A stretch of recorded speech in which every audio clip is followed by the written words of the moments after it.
Hi, everyone. You're listening to episode 69 of the Fifth Meeple Board Game Podcast. Woo-hoo. Thanks so much for inviting us to your table.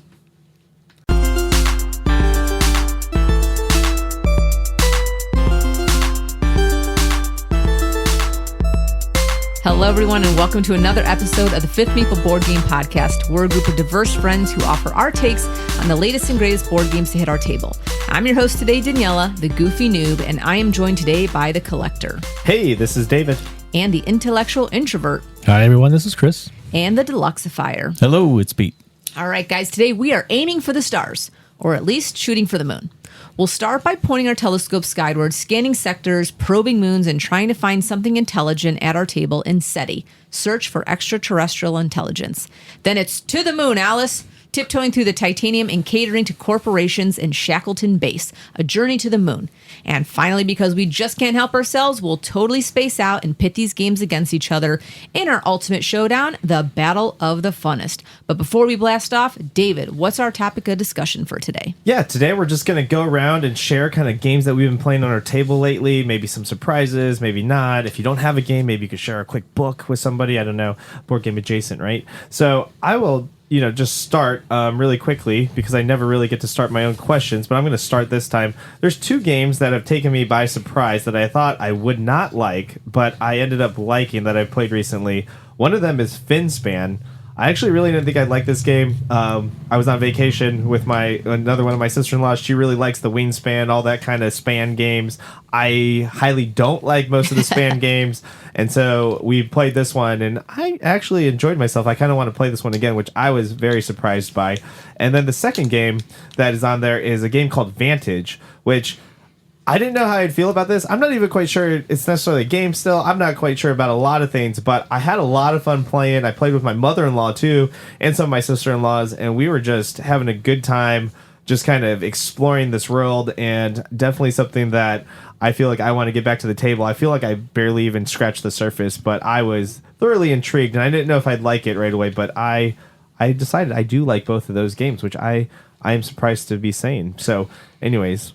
What is it about Finspan then that you like? Because you don't just not like Wingspan. It's like you round up copies and burn them. So what is it about Finspan that was different enough from Wingspan that says, okay, I like that? Yeah, I think one of the things was you just have a little bit more agency. You have your own discard deck, which you're discarding fish into, but you can also go through your discard deck. There's a lot of abilities that allow you to go through it to get things back out of there. And I like that you kind of know, like, hey, I could maybe put that in there to try to get it back later because maybe it's an end goal card, and so you put it in there, but because you have to spend fish too as a resource to do a lot of the things on the board. And I just found it very interesting. I found it was very streamlined, and for the experience of like a 45, 60-minute game, just kind of hit the spot on the head for me. So I was very surprised to like it as much as I did. But that discard deck that's only your own, knowing people can't steal it, kind of putting things in there, being able to take them back out was really unique to me.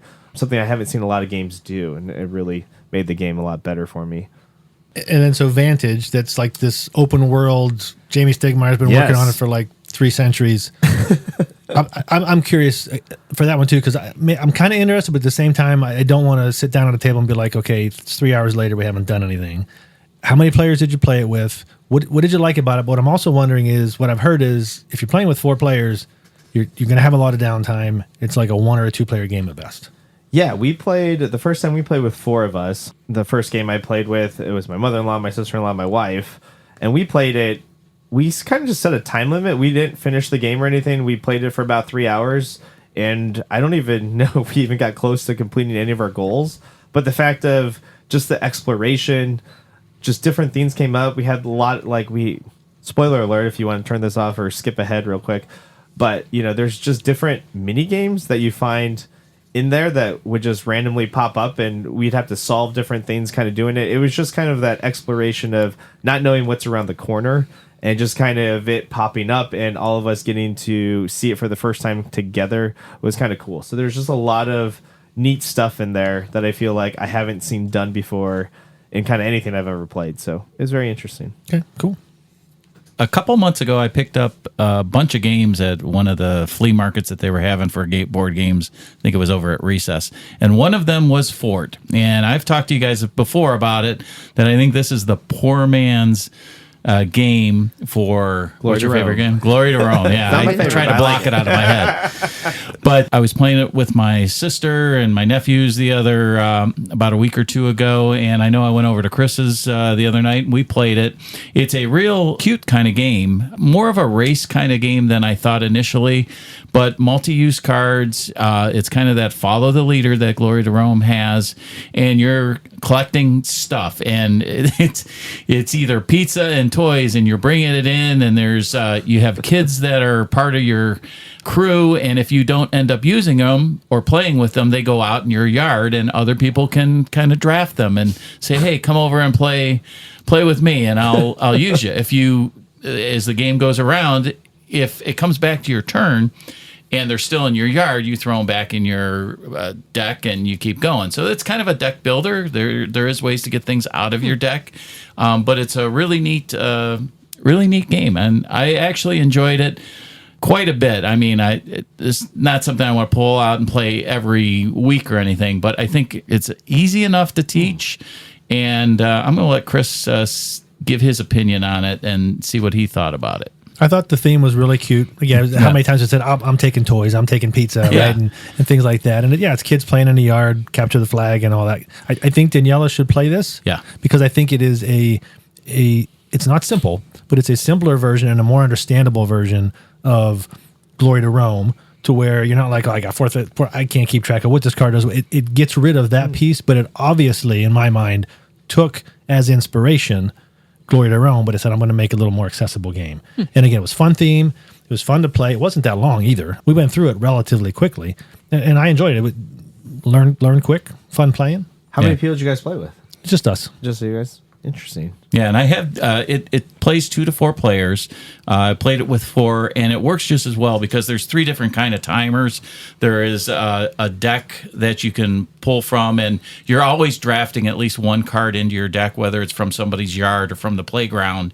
And if that deck runs out, that ends the game. Or if somebody gets to 25 points, that ends the game. Or the other end game trigger is if somebody builds their fort to level 5, and basically as you're building your fort, you got to spend resources to keep going up, and you got to have the cards to be able to build the fort or collect the pizza and things like that. And there's some lookout things that you can do. So that's the other third game end trigger. And if you are the first one to build your fort, you do get a macaroni trophy. So that's always cool. Huh. Awesome. So what you're saying is you like Glory to Rome, Pete, I think. No. Chris, what's been on your table lately? So I'm going to talk about 2 games, but the second one will be really quick, but there was an interesting experience I had. But the first one I'll talk about is Baseball Highlights 2045. This is a game that's been on my wish list for quite some time, and David recently bought me a copy of it. He came across one at a decent price and thought of me. I appreciate that. I'm a baseball guy. My family's a baseball family, and so I was interested in this, but I also thought maybe Renee, my wife, will be willing to play this as well, and she was. She gave it a go. We played a couple of mini games, and she said, hey, that was actually pretty good. Wouldn't mind playing that again. So that's an immediate win right there. The way the game goes is it's just a little mini, I'll call it a deck builder, but it's not intended to be a simulation of a baseball game, which could be relatively long and drawn out. It's just, hey, you're watching ESPN highlights, and this is what this guy did that game. This is what that guy did. And so you have this deck of 15 cards representing your players, and you draw 6 up, and that's your players you play with the game. And they're going to give you some offense and some defense. You can use your defense to cancel someone else's offense. Really streamlined game. And at the end of your little mini game, each one of those cards that you played has money on it, basically, and you can draft new players from the free agents, and you start to build your deck. And every card you draw or that you buy, you get rid of one of your guys, you send them to the minors. And so you're playing a series of 7 games, or up to 7 games, best of 7. And as the game goes on, you're playing these mini games, your deck gets even better. And so it's all of a sudden you can stop more of what people are doing and things like that. I won't get into any more details, but I enjoyed it. My wife enjoyed it. I took it to, we went to Notre Dame recently, met my son. He's a baseball guy. We played it. He enjoyed it as well. And so I've been having a lot of fun with that game. I don't know if any of you guys have played that or something similar, but as a baseball family, again, it's reached across everybody in my family so far. Yeah, I've heard good things about the game. I don't know how hard it is to get, but I don't think it's in print still, is it? There's a version literally just came out this year that is like the bases loaded edition or something like that, where it's the game, the base game, all 10 expansions that have ever been released. Wow. Plus a new expansion in it, and it was like $60. Oh, okay. So I have that version now too. Nice. Yeah. Excellent. And the second game I'll talk about just really briefly, I've been playing Gloomhaven again. I'm up to like 153 plays, and I only bring it up because Pete mentioned that he came over to the house, and when we were done, we played 3 different games, and as he was leaving, I was taking the top of my table off to say, hey, I got Gloomhaven in here, just to show him, and I have never seen Pete move faster than what he did. He said, nope, can't play that. Just out he went, running out of my basement, but I tried to draw him into a game, and I couldn't do it. Not quite true, but no, I actually played Gloomhaven Jaws of the Lion, and I know you were using all the dice in that, and I had mentioned how when I played with Dave, we did Jaws of the Lion, which gives you just enough kind of the flavor of it without going way deep into it and all that setup. And I really enjoyed there's a free online version where you can set it up. It'll do all the cards for you, and it actually links with the other people. So, you can play, and it does a lot of that overhead for you. And I really enjoyed that. I'm not one for apps and games a lot, but when it works well, I'm happy to use it. So yeah, I use an app for line of sight to figure out, okay, can you see someone? The dice you mentioned I used to help keep track of health. Right. So yeah. Cool. So that's what I've been up to. Daniela, what have you been reading? All right, so I only game with the homies around this table, and so I do read a lot of books, and I put together a lot of puzzles. The book I've recently read was called The Housemaid. It's by Frida McFadden, and it is a mystery thriller book. And I'm only mentioning this because it's not a 5 on my Goodreads app. It's a 4 stars that I gave it. But couple really, really great twists and turns in that book. And I'm only mentioning it because I actually just saw they are making a movie. It comes out in December.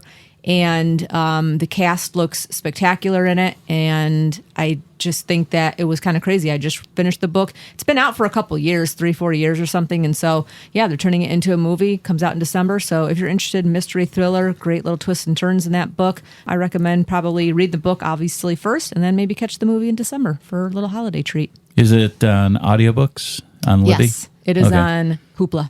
Hoopla? Okay. Yes. Is it written in the first person by the housemaid? So it would be The Housemaid's Tale if it was. That's why I'm Well, it is no. Well, yes, and no. Okay. So I don't want to say more than that. All righty. Yeah. All right. Does she play any board games? No, Oh. she's straight out of prison. Okay. Unless they played dice in there. All right, guys. So thanks for those. If you guys have, again, played games, if you got any book recommendations for me, I do love mystery thriller, murder noir, all that kind of stuff. So let me know. You guys can email us at thefifthmeeple@gmail.com or follow us on social media or check out our website at fifthmeeple.com. And if you really want to help us grow, spread the word. Tell your friends about our podcast and leave a review on Apple Podcasts or wherever you may listen. All right, guys, let's stop all the hubbub and get into our discussion of SETI.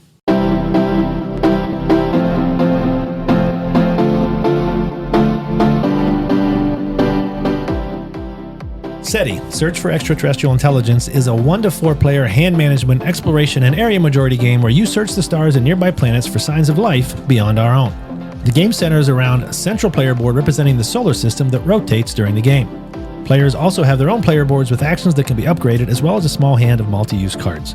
On your turn, you take one of many available actions, which may include the following: launching a probe, placing one of your probe tokens on Earth, which can then be moved around the solar system; orbiting a planet, turning a probe on a planet space into an orbiter, scoring points and other benefits; landing on a planet or moon, turning a probe on a planet space into a lander, again for benefits; scanning nearby stars, leading to an area majority assessment once a sector has been scanned multiple times; analyzing data, running your computer with data you've collected, researching a tech, paying publicity to upgrade your actions for future turns, and playing a card, gaining an immediate effect and or later benefits. Several of these actions may lead to collecting traces of 1 or 2 alien species. When enough traces have been collected, the alien species is discovered, revealing special rules for the game and offering various new ways to score points and other benefits. Players may take different numbers of actions in a given round, but once you cannot or do not want to take an action, you pass for the round, reducing down to the maximum hand size, potentially rotating the solar system, and choosing one card from those available for the round. After 5 rounds, players increase their scores based on any endgame scoring cards they've played, scoring tiles, which they claim the right to score from during the game, and possibly from other scoring opportunities added by discovered alien species. The player with the most points wins the game and has a close encounter of the best kind with the last place player. SETI, Search for Extraterrestrial Intelligence, was designed by Tomas Holick and was first published in 2024 by Czech Games Edition. All right, guys, let's talk about some of the things in this game that are really well done, some of the moments that we might have had, and just the things that were great. I love the spinning solar system, not because of the toy factor, although it's cool, but rather because it's like a constantly changing board state, and it drives you to make certain decisions and even put pressure on you for, like, when do you take that decision. So sometimes maybe you can use the rotation and say, I need to get somewhere. I'm going to let that probe stay. I'm just going to let it move around the board itself. But then other times, like happened to me in one of the games we played, you can put it off for a turn, and then all of a sudden the solar system rotates, and rather than an easy little trip that you have, you've got all these asteroids to go through, and you just hosed yourself simply because you didn't take the turn at the right time. So, when's the best time to launch something? Do I do it now? Do I take a chance? I think it's thematically relevant. You wait a certain time, it's going to be easier to get to a certain planet or whatever. And again, I got burned on it one time. I was okay with that. That's part of the game. When's the right time to take it, and do you identify that? Mm-hmm. Yeah, I think one of the things I enjoyed was getting the probes out, seeing where they can land, even if it's a moon or another planet, but getting them out to, around the sun, and then seeing, do you hit the asteroid fields? Can you make that straight trek right to the planet you want? You got to go for something else. And it's really unknown. I felt like a couple times we were spinning the systems like fast, and it was like, oh gosh, oh gosh, oh gosh. And you just kind of, it could end up being very good, or it can end up being very poor. Yeah. I didn't go into this game as prepared as I should have. So my first game was really a big learning curve for me. So I was kind of wanting to go second or third, and I made a move or two, and I thought, okay, I did fine. And then David makes one move, and all of a sudden he like cascades like 5 different actions together. And, I'm just looking, and I'm like, wow, that was a lot. And it really kind of opened up to me what kind of depth of play you can get out of this game. There's a lot of different options that you have when you're taking your actions, and it was really kind of eye-opening for me. So I was kind of following the leader, trying to play catch-up. I was watching what Daniela was doing. I'm like, all right, well, I'll try what she does.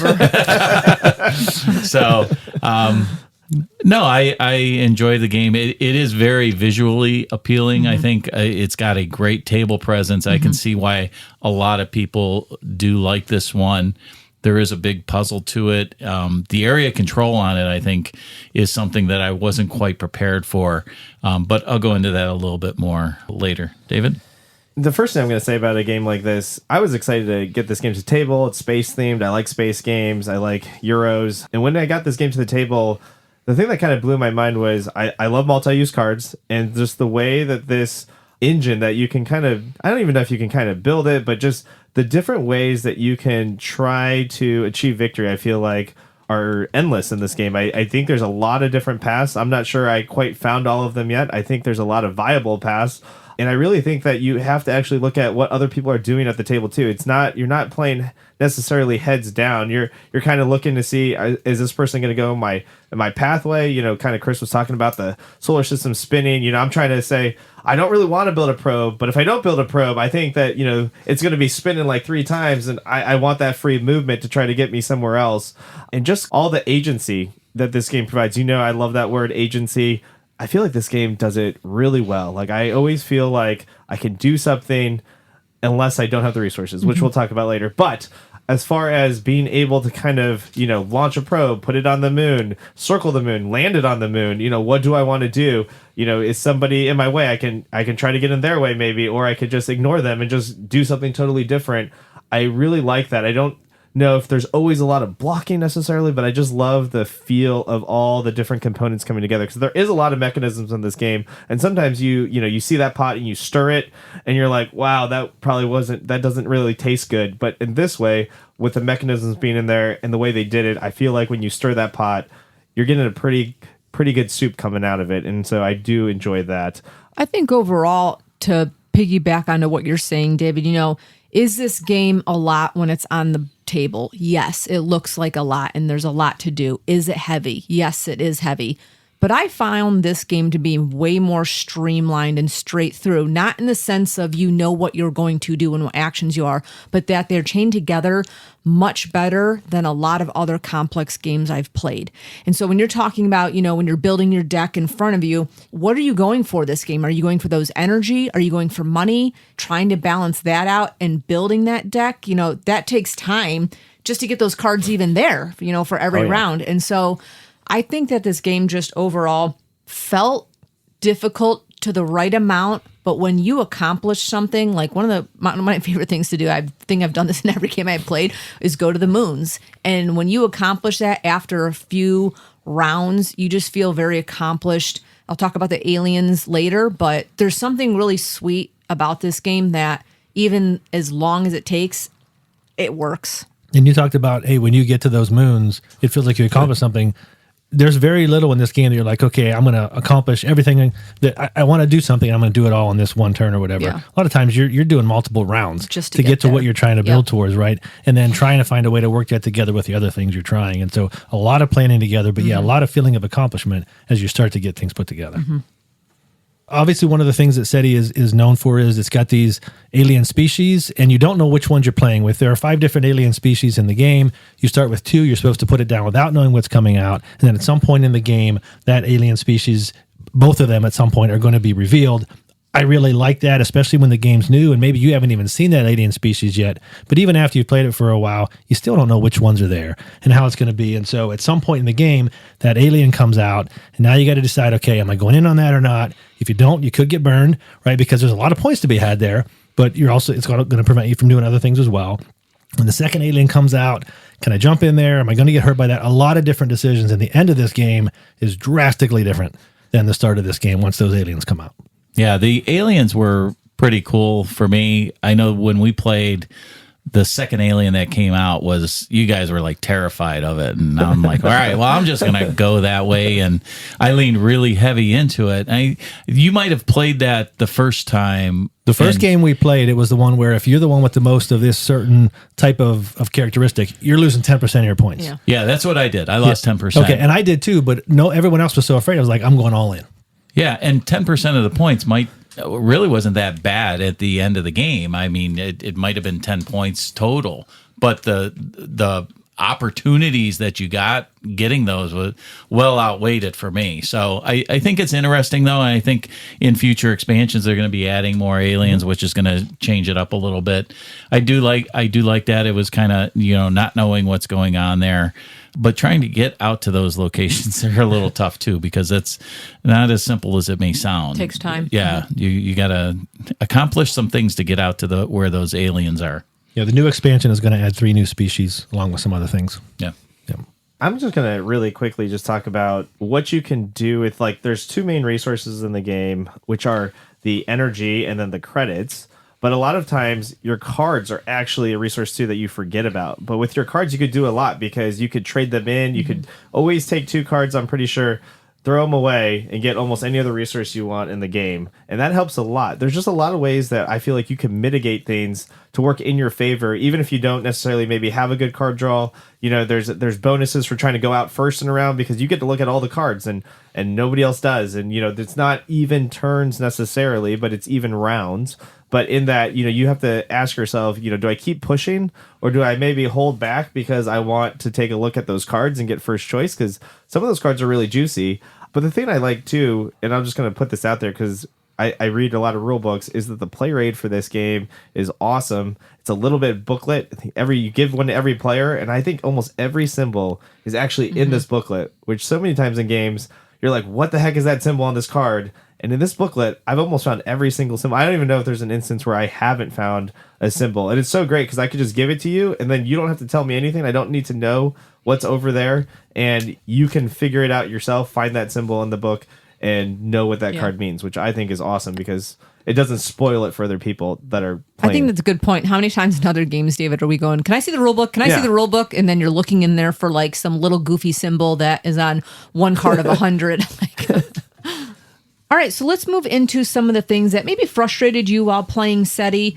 I'm going to go off of Chris's last comment talking about the aliens because I didn't enjoy the aliens. And I think you can play this game, even though other people said that there's a lot of points to be had there. I think you can play this game and still score within the range of other people. I only used some of the benefits when I landed on certain spots that were open for me to get a couple points and moved up that way. But I was too timid to take the cards and lose the points that they were open to getting. And I think it adds a level of complexity that is great for those who want it there. I like that option in a game where here's another thing that you can explore. Go for it if you want. And if you don't, continue playing your little game as it is. So not all the aliens will penalize you true, for having too much. True. I agree. And I think, I disagree with you a little bit. I think if you're ignoring those aliens, there's going to be a group of people that are up here on the score, and there's going to be the group of people that didn't go after the aliens that are down in a different group. Because there's a lot of scoring opportunities to come from those aliens. My opinion, different than yours, but that's what I feel like I saw as we played. Yeah, the one thing I didn't like about it, and this happened to me with Age of Sail and Endeavor, where when you're scanning the sectors, if you get too far out ahead, nobody else wants to scan there, and you get hung out to dry. I think there was one sector where I think I spent 6 or 7 scans in order to complete it so I could go up to where the aliens were. And there's that game where you have to kind of play that meta with everybody else. It's like, all right, well, you don't want to go too far, because if you go too far, you're going to get hung out to dry. And I did. And I paid the price for it, but that's okay. I just think that you need to be aware of that when you're doing it. So that was one thing that left a little kind of bad taste in my mouth with that. I think it's a tightrope too, because you want to entice people to get in with you, but you still want to be able to ultimately win it at the end. And our fifth meeple, Dave, was doing the opposite of that. He was putting some in there, but he was leaving an opportunity for someone else to come in, swoop into that sector, and all the work that he had done, you squeak him out and you got him by one. And so he's like, I put all these things out there and I got practically nothing for him. And that's the balance.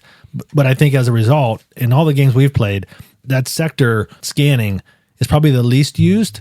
And the last game we played, I did a lot of it because I had benefits that came just from scanning, and I had, end game things that would score for me. But other than that, it is one of the ones that I tend to stay away from unless I see an opportunity.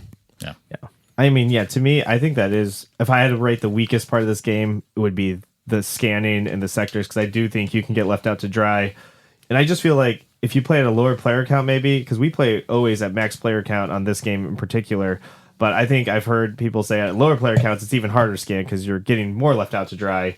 Maybe they'll fix that. I know they're coming out with an expansion. They'll probably juice some things up. I will say in the beginning of this game, it can start out a little bit slow. Maybe they're going to give it a kickstart in the expansion, but I do think that some of the beginning plays could take a little bit of time, where I think you could shrink that time potentially in the needs like a prelude expansion or something. Yeah. I think they're doing something like that, but resources were tough to get to. At least I felt like they were. I don't know about you guys. You mentioned about how you could trade something in, but I think there's 5 turns, and in those turns, you don't collect income every time, do you? You collect at the beginning of the rounds. Yeah. Yes, the beginning of the round. Okay, the beginning of the rounds, you do collect them. Yeah, I didn't feel like I had the cards that gave me the income that I needed, though, because you could collect income, but if you don't have the cards... When you have to take actions to be able to put those cards in and tuck the cards to give you that income, and then you're sacrificing a card. Exactly. It's a really tight balance. Yeah. Mm-hmm. Just challenging, I think I would say. Yeah. I mean, you got to really utilize, in my opinion, the cards in this game, because some of the cards are pretty powerful. I mean, I don't know if they're all created equal, but they have a lot of comboing effects if you can use them the right way. And I think that you have to look at that card play a little bit in order to be successful at this game as well, and kind of how to combo those moves to get more than just the simple one action, because there's a lot of comboing that can be done. You just have to look for it and build around that.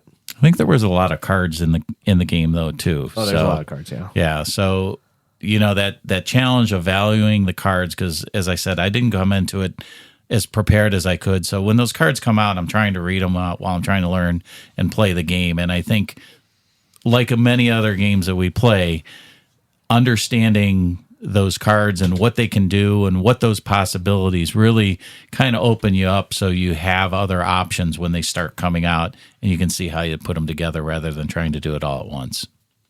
Yeah, and I'm going to go back to something that David said. You were talking about the potential need for a prelude. I would really like to see that, because while I really like this game, I also think it's pretty long. There's a decent amount of downtime, I think, because we are prone to analysis paralysis. but again, it's a long game. But I like it. I wish it was, get through that first round, give me a prelude, get me through that, and get to where we're doing stuff. I think that game takes a notch up in my ratings if you can get me past that slow start. All right, let's take it over to the collector's corner for SETI, David. Yeah, so right now, SETI is available on Amazon. You can go purchase it. It's $69.95 as the airing of this show. I checked our local board game store that I always like to go to locally here. It's the same price as what they have it. So in this case, Amazon's actually, I feel like, being pretty fair. If you're looking for a used copy of this on Board Game Geek or any of the other channels, right now, you're looking somewhere between $50 and $55 used. I know I got my copy back in the day for $55. That's kind of what you're looking at for a used game, but you get a lot of stuff for, I feel like, that amount of money. Even the $69.95, there's still a lot of stuff in this game for that price point if we're just talking about how much play you can potentially get out of a game. All right, final thoughts going around, David? Yes, SETI is a game I definitely enjoy. We'll see how it does against its competitor that's coming up. But it's a game that if somebody tells me they want to play SETI, I will happily sit at that table and play it, which is probably one of the highest compliments I can give to any game, is that if it's somebody asks, hey, do you want to come over and play this? It's going to be a yes from me almost every time right now. Passing it over to Pete. Yeah, I need to play this a couple more times before I get a real good feel for if I truly like it or not. I can definitely talk about what I like about the game, what I dislike about the game, but as overall, I think I need to taste it a little bit more to get to know if it's something that I really enjoy. Chris? Yeah, I really like this game. It's not going to be my favorite game until maybe the prelude comes along, and if you can take this game, shorten it up, give me all the good parts, cut out the build up. It's going to take another notch, but it's pretty good as it is anyway. It's in the theme that I like, and it's got a lot of the mechanisms I like. It's a really good game. Overused theme. Yeah, it's an overused theme, but it's one that I like too. So. All right. Final thoughts for this game. We know when we first had this out on the table, I'm looking at it going, oh, crap, right? And you're just looking at it, and it's like heavy, but I enjoyed learning the game the first time I played. I played it additional 2 times after that, and I don't know. There is like a nice little sweet spot of this game that I'm pleasantly surprised that I enjoyed it. So that's kind of where I'm landing today. All right, guys, now that we've danced around our telescopes for a while, we're going to take a short little break, but why don't you guys all moonwalk with us over to our discussion of Shackleton Base.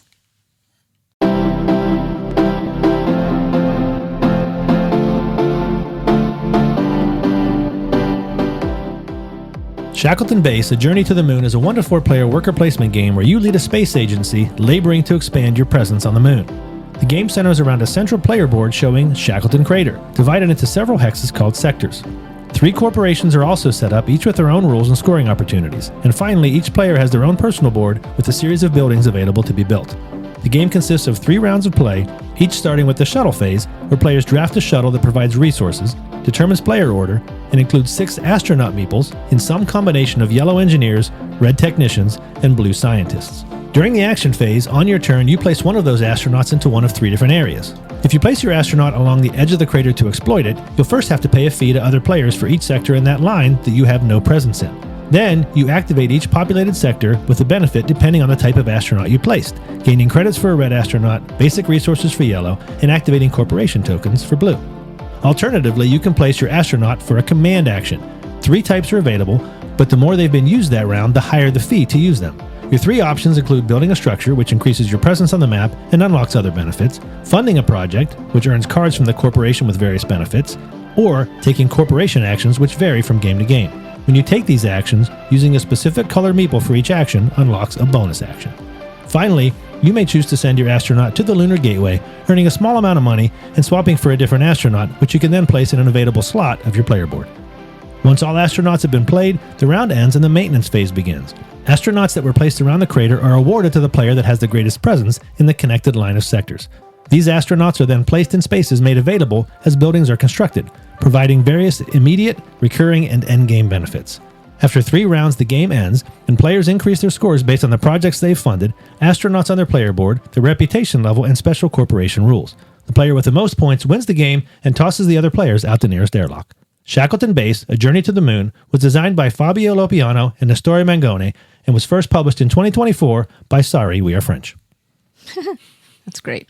Thanks, Chris, for that overview on Shackleton Base. All right, so Shackleton Base, Journey to the Moon.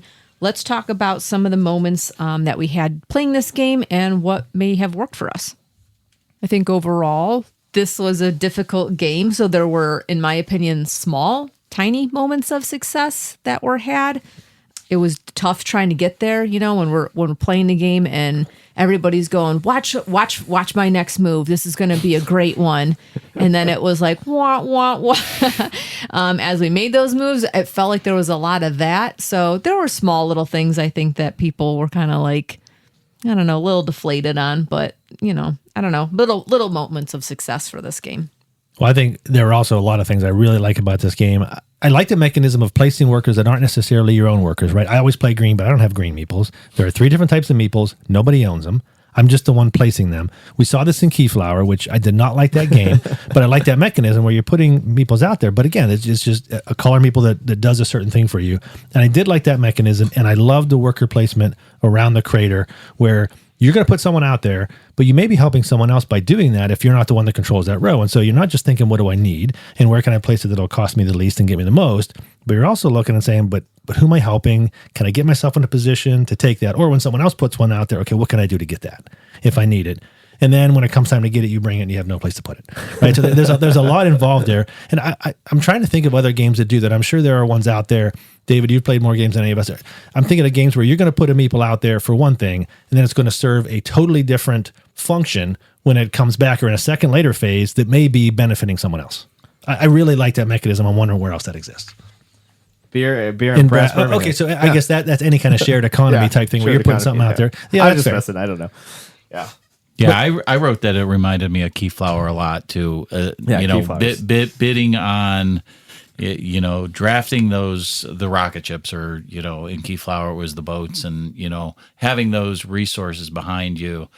And I do like the different areas, like you said, you can go to the moon or you can go into the command center and use those functions. So those workers were multi-use. And the one thing that threw me a little bit, because when we were first playing it, everybody in that command center was always using that same color meeple.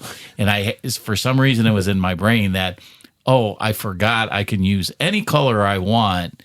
And I think playing it more times, I think the bonus that you get for matching that sometimes may not be worth it when you really want to do the other action. So I like those decisions that are there. Gathering resources, balancing those resources is a challenge.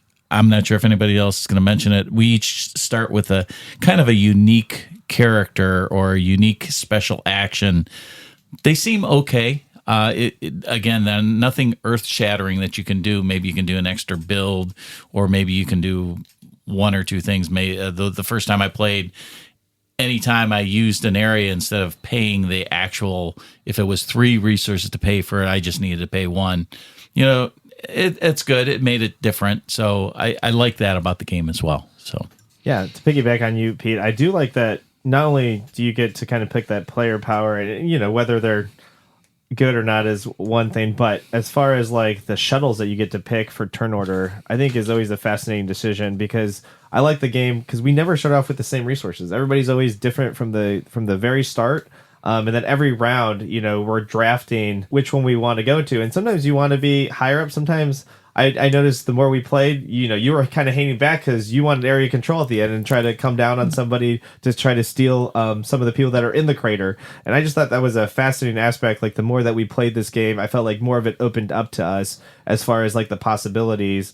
To me, it was always difficult because you put the color down onto the one action, you get that bonus like you were talking about. But if you need that blue meeple to go into the crater because you actually need to gather those resources, that was tough, because that's where the color actually mattered more, is because the yellow ones can only mine. The red ones got you money. And so you might be like, well, I really want to buy cards with this red one, but if I don't mine, I'm going to be paying a lot in taxes or whatever my upkeep, and I'm not going to be able to afford it. And I just thought that was always a fascinating decision space. And the more I played it, because I started playing this solo a little bit, the more it's really kind of opened up kind of more of the game for me and how I kind of see it. And so I just find the efficiency puzzle here to be really, really fascinating. The corporations, the different functions that they do can really make a difference from game to game. I know the second game that we played felt completely different from the other one, and we had one of the actions was the asteroid was coming, and that was fantastic. I really, really enjoyed that. I was wide open. I saw all this stuff coming, and fortunately, I was able to squeak out of it. I didn't get damaged at all because Chris decided to do one extra meeple, which gave me the money that I needed to kind of narrow that impact crater. So at least think of it, you saved a lot of lives. Think of it that way. I made a big mistake. I should have let destruction reign, and I was like, I can get a couple points, and I that was a disappointing part for me, that the asteroid never struck, or it struck and did hardly any damage. So it was a little anticlimactic for me, but it was my own fault because I opened it up for you guys. But the anticipation, because we didn't flip that until it was late into the last round, so we didn't know what was going to happen, and I don't find that often in games like this where it's up in the air. You're doing things, and it may or may not work out for you. And I just think, for me in this game, that really took it up a notch from just playing it. I really enjoyed that part. Yeah, there was real tension in there. There was. Yeah, Chris used this whole game to do that, and then just got nothing for it. I got points, but that was about it. I agree. It's like, I'm going to be the only one that doesn't get hit by anything.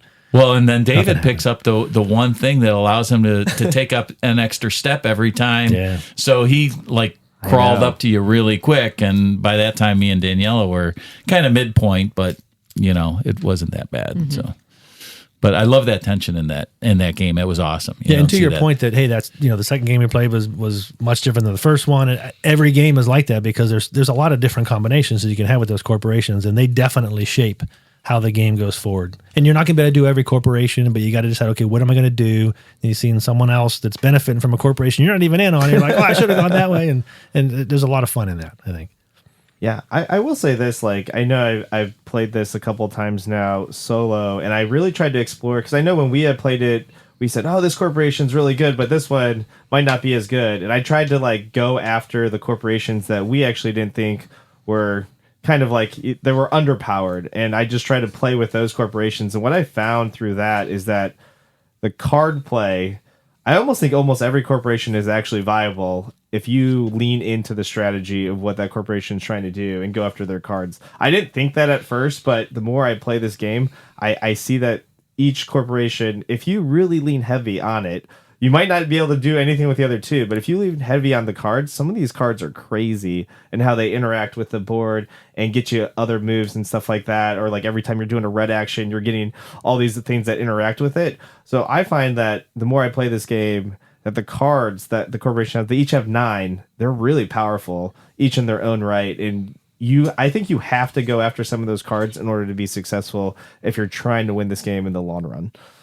Area control is really important too. Once you have that area control and you're getting those workers that are on the side of the moon and they come out back to your board, those are points for you at the end of the game.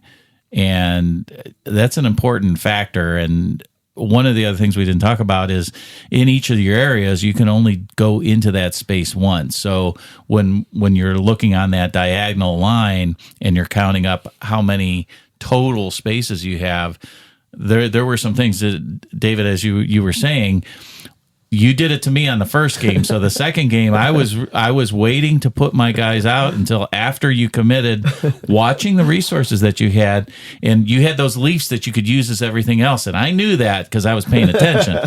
So I didn't get burned. You didn't burn me that time. And I think at the end, I did end up getting the spots and actually pulling a lot of those guys in, and they scored well for me. Not enough to compete against the cards, though, because I think those cards are very powerful. Yeah.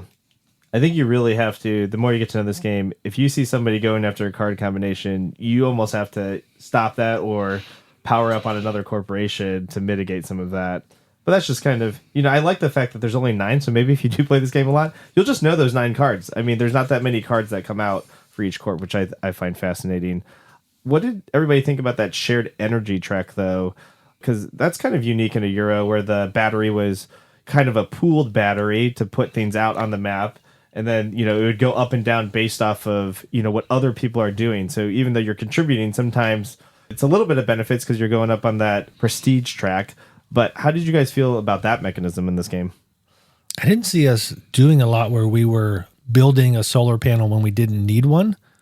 I know I did it once and it was a mistake because that's when I unlocked all the actions for you guys to do that. I'm assuming if we played more, we would see that more. I thought it was an interesting thing, but what I found is it's constantly burning me to where, okay, I need it to be at 6 and it's only down at 4. And I guess that's where, okay, I need to plan myself better, and that's might be where I'm going to build that panel. It was interesting. I don't think we were using it properly yet to our advantage. I kind of agree with that, yeah.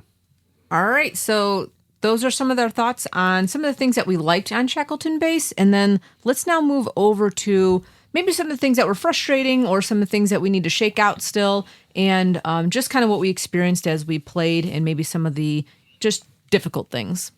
I can lead off. I'll just say the rule book. There's a lot of edge cases because some things are free, some things you have to build. Like you get a free action, but you still have to pay for that action, and it's just very confusing. I went online to look up a lot of different things, and I think they messed up some of the rule book too. Like the publisher said, like, oh, it got translated wrong into English, and so there's a revision even online. But even then, there's some of the stuff for like the solo play that some of the arrows were like supposed to go one way, they went a totally different way, and so I just found that the rule book probably could be rewritten and be a lot better. And I think there should be potentially like a player aid for each player that would definitely help this game out, because there's no player aid in this game, and it's the complexity of like what SETI is, and SETI's got like this little book that you got, and you got everything in front of you, and in this game there's just so many edge cases sometimes that just pop up, and you're like, well, it doesn't say you can't do that, but it doesn't say you can do that, so you're just kind of interpreting how it was written, especially when it comes to cost of things, or if something should fire off. It's not always specific as to when that firing mechanism should actually happen. Well, especially I think the special rules for the corporations too. I think every one of those ended up, okay, we don't really know how this works. The rule book for that particular one doesn't, but they called themselves Sorry We Are French. So I guess, hey, they're covering themselves. They're apologizing already. But that's where I thought a lot of the gaps were too, where, okay, brand new corporation, we have no idea what to do here. We just have to make something up and go with it. Mm-hmm. Yeah. Yeah, I think, David, what you're saying was my frustration with the game is, as much as it is, as people may compare this to SETI, I think the rules and the way each little thing played out when you're trying to do it was really maddening, because it's like, oh, I thought I could do this here. And you're like, no, that's not there. It's in another spot. And I can't even give a good example of it because I felt like it was at every place that we did something at. Like some things were a little straightforward, like moving up on tracks and where you placed your person and went up on that track. But then it's like, okay, now I got to do 3 movements at the blue, and I got to figure out, oh, I can't really do 3. I can only do 2. Like there's a lot of, there were a lot of things that were muddy, in my opinion, just for this game. And to me, I did not get into the swing of things ever. I felt like it was like, I was trying a couple different things with one of the factions that we had out here, and it was good. I got some cards out of it, but I don't know, just the stringing of things together was choppy. Maybe the theme wasn't coming through. Maybe I didn't feel like I was really doing something on the moon. I don't know. This did not land for me. And I don't think the iconography necessarily helps so much. There were several times where it's like, oh, that's the corporation action. That's not the corporation token. And we're getting things wrong that way. Yeah. And again, maybe that cheat sheet would help for you. But several times, I think multiple of us got burned with, oh, no, that's not what actually that action is doing. Yeah, like I felt like I had to ask every single time, is this what this does? How do I get money? How do I don't know. It was just kind of all over the place. I will say money is tough to acquire in this game. Like, because you could almost acquire any other resources using blue actions, but if you think you could acquire money, there's Red astronaut, man. Yeah, unless you sub out your astronauts, but yeah. But you got to have the money to get the money. To get the money, yes. And if you're that low, it's really painful. Because it'd be one thing if you take a loan or something like that, but there was a point where it's like, well, if I go on this row where I can really get a lot of money, I get something. I couldn't afford to do it, so that was one of the things. I wouldn't say there was tons of things I didn't like about the game. I will say it was a long game, but for me, it didn't feel super long. And maybe it's just because it was like the 3 rounds and we just kept going around and 6 workers each and you're putting them out. So, 18 turns basically. But 18 turns for almost 3 hours seemed long. And Very long. yeah. David, take us over to the collector's corner. Okay, so right now, if you go on Amazon, this game is going for $84.16. Why? I don't know, but it's going for $84.16. I would suggest looking for a local board game store because I'm seeing the price at most of the local stores, or even if you shop online on other board game sites for like a $71.99. You might even find a deal that pushes it down a little bit from that. But it's right in that range for SETI. I'm not really seeing a lot of used copies going for cheap online. I mean, it still came out fairly recently, so it's still a little bit hard to acquire. But I'm seeing, on the secondary market, you're still around $60 if you can find a copy here. So most of them are new. So that's kind of where we're at. You got yours for way less than that? I got my copy for $61.97. Okay, $20 cheaper. Yeah. All right. But I also pre-ordered my copy. Oh, so. gotcha. I found a website that was selling it for like $25 and decided that it's probably not. Just the box. I was like, oh, that's exciting. And then my brain started working again. I was like, don't do that. All right, final thoughts, David. Shackleton Base is definitely growing on me a lot. I just seen all the different stuff. I felt like some of the corporations, like I said, were underpowered. I decided to dig in and see if I could beat the bot by using them on hard, and I was able to do some things that I didn't think I was able to do. So I'm seeing a lot of possibilities in this game. I do think there's a lot of conflict that goes on in that center circle, which I'm actually liking more and more. So this game, to me right now, is on the rise for where I thought I would be and what it's doing. But I do like the flavor of what it's given me. I'm passing it over to Pete. Yeah, I enjoyed this one. I agree. There's a lot of interaction in this. I like it in the games. That interaction is subtle because there's that, I'm going to wait for you to do this and see what's going on. So I enjoyed that part of the game.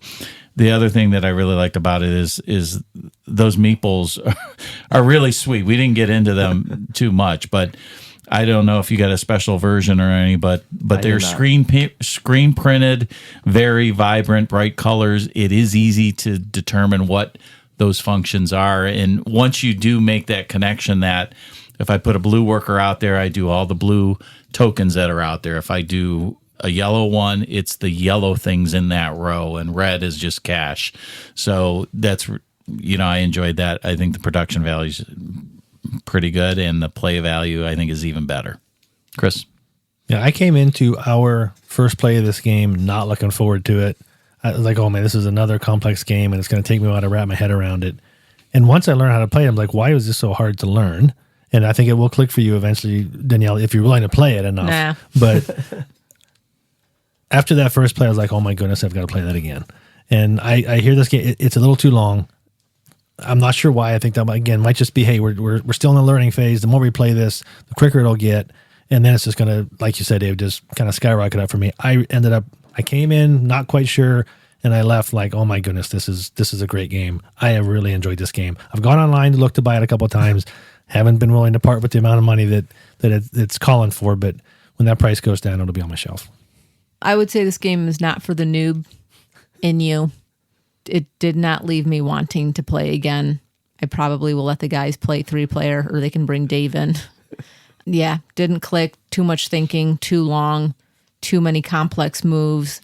David's no player aid, nothing to help you get through the agony of trying to learn the game. Just a lot of missing, incomplete functionality there for me. So that's my take on it. Well, we've just about mined this crater clean, so let's head on over to today's Battle of the Funnest.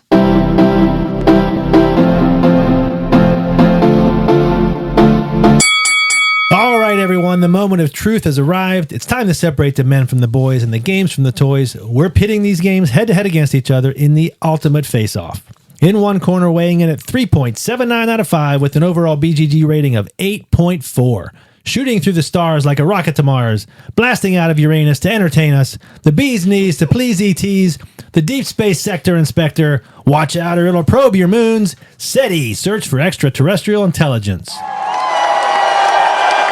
In the other corner, weighing in at 3.84 out of 5 with an overall BGG rating of 8.0, rising in the skies like a title prize, keeping it subtle like a huddle in a shuttle, the lunar leader, the astronaut jackpot, the crater dictator, so huge the cow jumped over it, Shackleton Base, a journey to the moon.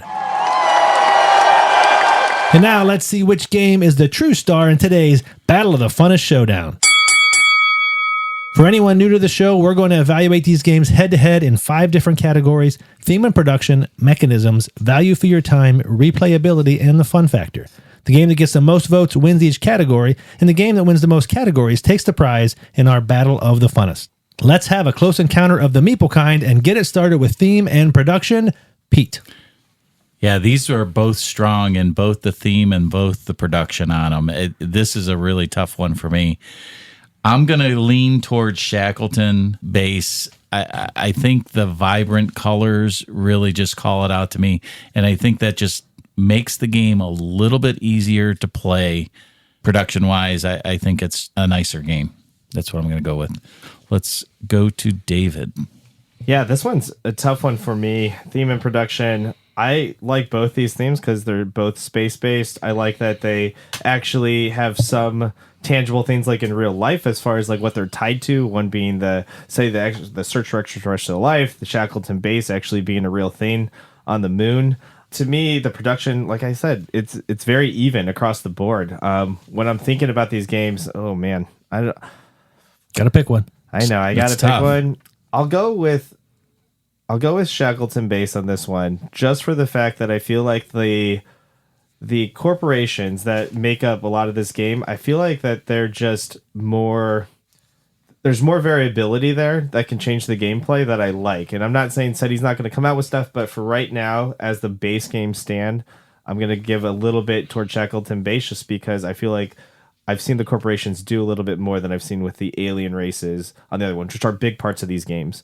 Going to go over to Daniela. All right. I don't know what you guys are talking about with colors and its vibrancy because Shackleton Base is white and SETI is a little lunar like solar system. I'm going with SETI on this one for the theme and production. It felt way more like in space. I'm launching probes. I'm landing on things. I know where I'm going. I know what I'm doing. The theme and production, again, on the moon over at Shackleton Base, I didn't feel like I was on the moon doing much of anything. So, Chris. Yeah, for theme, I love both of these. Granted, the themes have been overdone a little bit, but I think Shackleton Base takes a bit of an edge for me on theme. But then the reveal portion of the alien species in SETI kind of tickles me as well with respect to, hey, what I'd love to see in my lifetime of, hey, there is proof that there is other life out there. I would love for that to happen before I depart from, with my life. So again, that's a wash. For production, both really, really nice productions. SETI has great tokens for the probes. The rotating solar system works really well. For Shackleton Base, Pete, you mentioned it. The meeples are great. Everything else is cardboard, but it's really well done cardboard. So both have resource player boards. I think SETI has a slight advantage here. So by a whisker, but no more than that. SETI takes theme and production for me, which means we have a 2-2 tie in theme and production. Normally, we have a fifth meeple, Dave, who plays with us, doesn't do the podcast, but would normally break our ties. But because both of these games don't take a fifth player, which is one of the negatives we didn't mention, we're going to let it ride. We didn't get a chance for Dave to play Shackleton Base, so he can't pick one over the other. We're going to let this ride as a tie, and we're going to move on to mechanisms, and I'll kick it over to Daniela. All right. Mechanisms, just for the straightforwardness of it, I think SETI was much cleaner for me and my brain to play, so I'm staying with SETI. David. Oh my goodness. I can't even believe I'm going to do this. I love multi-use cards. It's like one of my favorite mechanisms in a game. But when I think about what Shackleton's doing as far as like worker placement goes, and I like the meeples aren't my own, they're being fought for and they're going to do a different function after they've done a different function. And just the different ways they're using the 3 colored meeples in the different spots on the board. I'm going to go with Shackleton Base, but only by a whisker. I like both these mechanisms. But Shackleton Base, I don't know, just something lately has done it for me. I'm kicking it over to Pete. I'm going to agree with you on Shackleton Base on this one. To me, the mechanics seem... I love worker placement, and that's what this really is. The other ones, I don't know that I'd call it as much as worker placement as action selection, maybe. I don't know. I didn't feel the worker placement as much. You're moving things around. And I really like that in the game. The card play is good in it. For me, and maybe Daniela doesn't quite get it, the three different actions that those workers can take, and again, having to draft those workers and, that decision, do I want these workers, but do I want to go earlier? The later I go, the more resources I get. There's some balance. Well, maybe I do want to go later because I get to do the last action, and that could be the make or break on actually getting that area control that you need. There's the area control part of it. There's just a lot of things I like in it, mechanical wise. Shackleton over SETI. So that's my vote. Chris. Yeah, this is another close one for me, but not as close maybe as the previous one. In SETI, I love that rotating solar system. I love the decisions it forces. But in Shackleton Base, I mentioned earlier, I really love that worker placement at the crater, what I'll call an area majority for claiming those astronauts to get them back in your buildings. And the other worker placement aspects of Shackleton Base, I think, are really good as well. So for me, without any reservations, Mechanisms goes to Shackleton Base, which means Shackleton Base takes Mechanisms and takes a 1-0 lead over SETI. We will go to value for your time, and I'll kick it to David. Value for my time. I'm just looking at our play times here. It seems like right now, just looking at when our groups played this, SETI's coming in at a 3-hour mark almost consistently. Shackleton Base actually is like anywhere between like 240 and I see it got up to 3 hours one time, but more around the 2.5 hour mark is what it's looking for me. About a half hour shorter almost, or 20 to 30 minutes shorter than SETI as far as our group times. But what value do I get out of them? Oh man, they're both so good. That's the problem. I like both of these games a lot. I might have recency bias right now in my brain because I have been playing Shackleton Base more recent than SETI, and it's currently in my vault. So I guess the value for my time right now is BioWhisker going to go to Shackleton Base again. Can't believe I'm saying this. Thought I was going to come here and say something different. I'm going to kick it over to Daniela. SETI. Just straight down the line, Chris. Just go. All right. Value for my time, I agree. Each are a bit too long. And it felt like a year to go around that solar system. So just send me to the moon. I'm going to go Shackleton Base. Yeah, for me, these are both long games. There's a lot of downtime in both. I think part is our group, part is the game itself. Regardless, I really like them both, and I think both of them are worth it. So to be clear, both of these to me are worth the time to play it. It's a little bit tough. I'm going to nitpick here and say that there is a point in SETI where the alien's revealed, and you have to take a pause, do the setup, read the rules, orient yourself. Reminds me of Betrayal at House on the Hill, where hey, that should be a fun part, but it's like it's a disruption. Like okay, now we gotta pause. That's splitting hairs. I know it is, but value for my time goes to Shackleton Base, which means value for your time overall goes to Shackleton Base, and Shackleton Base takes a 2-0 lead over SETI. We'll go to replayability. I'll start this one. I love math. It's one of my hobbies. So I've done the math. Alien combinations for SETI, there's 10 different combinations since the order doesn't really matter. Corporation combinations for Shackleton Base, there's 35. So by the math, just looking at true variability for the differences there, Shackleton Base has that one. It's obviously not just math, though. How different does each game feel? How often do I want to go back to it? From that standpoint, even when you're using different aliens in SETI, much of that game is prior to them being revealed. And so I think it's the same for that first half as well. Plus, qualitatively, I just want to play Shackleton Base more. That's a long way of saying for replayability, it's Shackleton Base for me. I'm going to go to Daniela so she can say SETI. Yeah, I mean, until Shackleton comes out again with some player aids or something else that can help the average person understand what they're doing and not have to stop another player to continually do rules checks and figure out what's going on and how we're all gonna make up rules for the game of Shackleton. It's gonna be SETI. Pete. Replayability for me, as I said earlier in the podcast, one game from the other game felt way different. And if that's the case in just 2 plays or 3 plays, I can just see that having more replayability. How those tiles come out initially, that the moon's going to look different each time.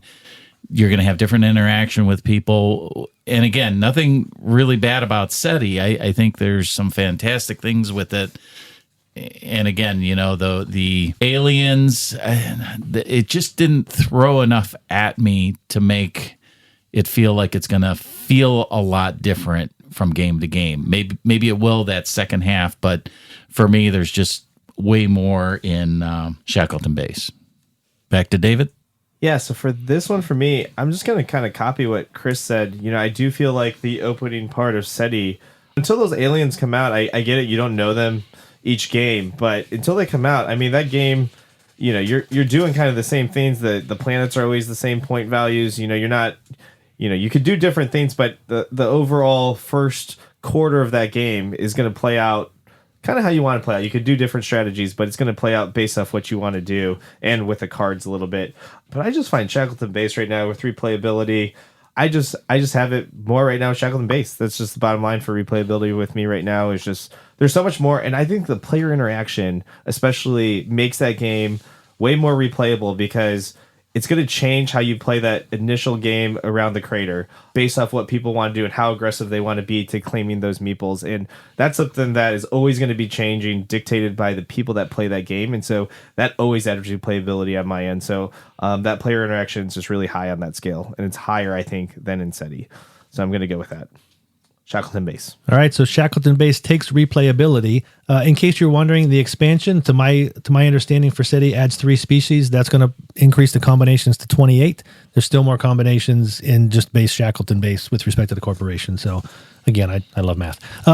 Let's move on to the fun factor. I'll kick this one off, too. I'll keep it short and sweet. Both great games. I have fun playing both of these. You're not going to go wrong with either one. In my opinion, if you match up with me. I've looked at buying both of these games. I haven't bought either one of these yet, primarily because of the price, but I'll give the fun factor to the one that's brought me closest to clicking that buy button because of the fun I have, and that's Shackleton Base. I'll go back to David. Yeah, so when I was looking at, I try to keep track of my top 100 games during the year, just games that I'm playing. I rank them every month after I download my BG Stats app, and I'm looking and I re-rank things based off of that. And there was one point in the year where I thought SETI was just going to be towards my top 3 no matter what happens. And after I played Shackleton Base more and more, the fun factor of just that last game, maybe it was just what we had because nobody wanted to reveal where that crater was coming, and the tension of just like, is it going to destroy my game? And then trying to see Chris and what his decision making was going to be because it impacted all of us. And then seeing him make probably a mistake and letting Pete open up that door and letting us all see where it was going to hit. To me, that tension going into the third round, especially the latter half of that round, and then just trying to scramble now that we know where it was, it's hard to replicate that. And to me, that just is a standout moment right now as far as one of my games that I've played lately. And so for that reason, and almost that reason alone, I'm going to go with Shackleton Base. It was just that fun factor of just not knowing where that was going to hit. Going over to Daniela. So with fun factor, I guess I'm like really confused because as we were playing these games, like, and we're going through, as we go through and we each are having our turn, everybody is going, oh, this is a really great move, and it was the lamest turn ever. So you guys are all saying that for Shackleton, you guys had much more fun. And we got through even to the end when, Chris, you spent your entire game playing just to stay on that faction and do well, and then other people came up and ran up behind you. And so I thought taking our probes and landing on different spaces and moving through asteroids and getting the points in SETI was much more like blocking and cohesive. And, oh, I know that person's going to try and go to that planet. So I don't know. We all played different games, which is fine. But Shackleton was just too much. So did not have fun. SETI it is. Pete. All right. Well, as Meatloaf said, David, you took the words right out of my mouth with the fun. I enjoyed that play, that game, that anticipation of the asteroids coming. We knew it was coming. We didn't know where it was going to hit. It was just a great game. And I think, again, you don't find games that do that often, that really ramp up that anxiety. You know, we're all... nobody wants to commit too much because I don't want to see if it's going to hit me or not. I really enjoy that. SETI, again, I think I need more plays to get a better feel for if I enjoy that as much. But I just like the interaction that Shackleton Base gives me. Again, I'm not a majority or area control. That's not my most favorite, but it was done well here, and I enjoyed that part of it. So we're going to go fun factor Shackleton Base for me, no doubt. All right, so Shackleton Base wins the fun factor, and that's going to do it, folks. Much to Daniela's chagrin, it was a lunar beatdown with a score of 4-0. Shackleton Base exploits the competition to win today's Battle of the Funnest. Well, folks, that brings us to the end of yet another episode of the Fifth Meeple Board Game Podcast. I hope you enjoyed our discussion, and if you'd like to get in touch, just email us at thefifthmeeple@gmail.com or reach out to us on social media. Thanks again for listening. Until next time, remember, keep your eyes on the stars and your feet on the ground. Goodbye, everyone. Bye-bye. Goodbye, everybody. Adios, amigos.